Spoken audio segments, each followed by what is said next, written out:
مش هرتبط بيك طول الحياه انا ما قلتش طول الحياه. ازاي لما يعني؟ تطلع بطاقتك وتكبر يبقى روح الحته اللي تعجبك.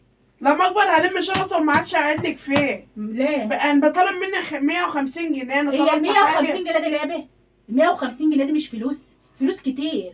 تجيب قبل 150 وتاخد ازاي؟ طب سيبك من 150. هم اخدين 300 وداني مش عارفه. واخدين عربيات ابوهم ومكن ابوهم. انت اللي جايه تحاسبيني يا بنتي. مكن عشان ترجع ميت؟ وعربيه مالها العربيه؟ لا عربيه ولا مكنه ولا عندي الكلام ده وقله الادب دي. برضك اللي في دماغك يا عم الحاج انا لسه ساكته ما خرجتش عن شعوري. لو خرجت عن شعوري يمين اللي هلقك بحاجه في وشك. مش هتعرفي. مش هعرف.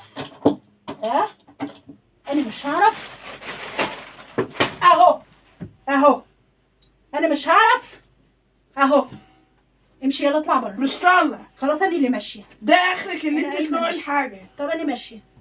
اخري ان انا الوق الحاجه.